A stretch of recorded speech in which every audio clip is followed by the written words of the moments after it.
षटकाराची गरज आहे, धावांची गरज आहे. गरजेला काय पाहिजे?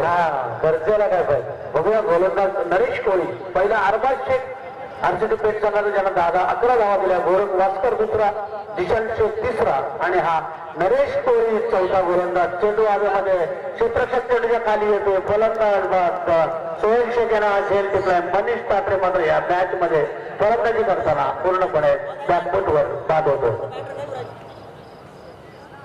असं वाटलेलं संतोष मनीष तात्रे काहीतरी करेल, त्याला सूर बसला होता अगोदरच्या मॅच मध्ये, या मॅच मध्ये काहीतरी करामत करेल. मात्र मनीष ठाकरे सगळ्यांची निराशा करून मैदानाच्या बाहेर जातो आणि मैदानात जातोय तो धष्टपुष्ट असा मजबूत बांध्याचा युवराज.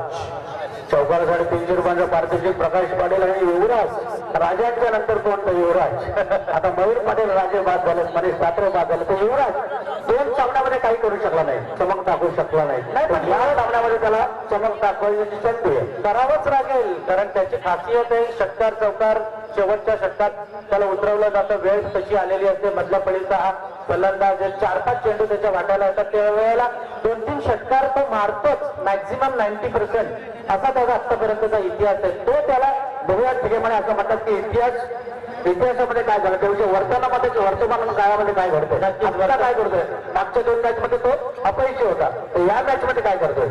गोलंदाज Naresh Koli right hand over to wicket मारा फिरून मारण्याच्या प्रयत्नामध्ये अखेर वेळ त्रिफळाची. पोत्री संघाची सुरुवात चांगली होते, पण तो शेवट मात्र करावा.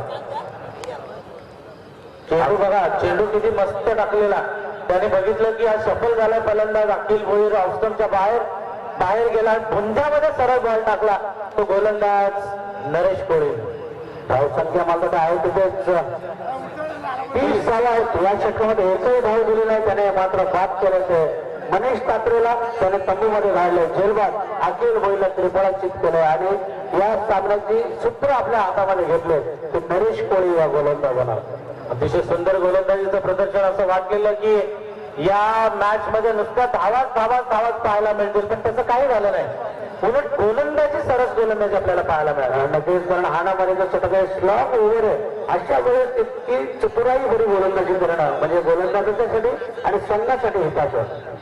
नरेश कोळी स्टंपला पास करतोय. मंगेश पाटील काही बघितला, इकडे नाही बघितलं आणि उचलून मारण्याच्या नादामध्ये हा 3रा फलंदाज पास करतोय.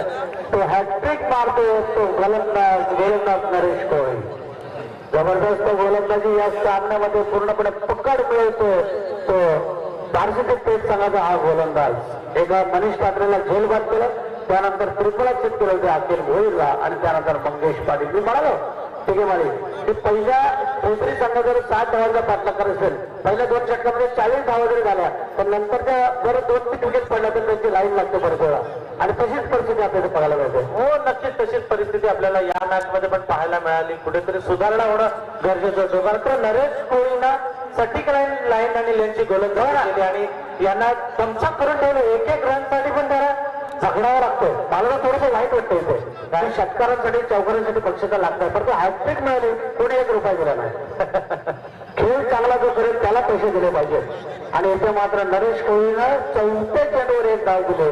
ते रवी पाटील यांना 1 डाव घेतले, त्याने त्याचा रथ कुठेतरी रोखलाय आणि आता धावसंख्या होते ती 31. बऱ्याच वेळानंतर 30 वरनं गाडी पुढच्या स्टेशनवर आले म्हणजे 31 धावा झाल्या त्या पोचरे संघाच्या.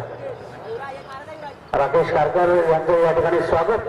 आयोजकांच्या वतीने त्यांना विनंती आहे व्यासपीठावर आपण गोलंदाज नरेश कोळी चेंडू मारला. बघूया क्षेत्ररक्षक चेंडूच्या खाली आणि फलंदाज बाद होतो तो युवराज. 4था फलंदाज या षटकामध्ये बाद होतोय. यावरून पूर्णपणे पोत्री संघ बॅकफुटवर जाताना आपल्याला दिसतो या षटकामध्ये. युवराज बाद होऊन त्याच्यामध्ये परत 0 धावसंख्येवर 3 सामन्यामध्ये युवराजला काहीच करता आलं नाही. तर त्याने जिथे क्षेत्ररक्षक होता तिथे षटका मारला, थोडंसं बाजूला मारला तर कदाचित चौकार मिळाला होता, परंतु ताकद कमी पडली आणि फलंदाज बाद युवराज. विशाल बरेचसे फलंदाज बाद होतात. आपण म्हणतो ठीक आहे, 2 षटकांमध्ये 31 धावा होत्या, एकही फलंदाज बाद नव्हता पोचरी संघाचा आणि आता मात्र 5 फलंदाज बाद झाले 31 या धावसंख्येवर. 5 फलंदाज बाद झाले. आता नवीन फलंदाज जातो विशाल आणि मात्र शेवटचे काही चेंडू शिल्लक, 1च चेंडू असावा. जबरदस्त डिलिव्हरी.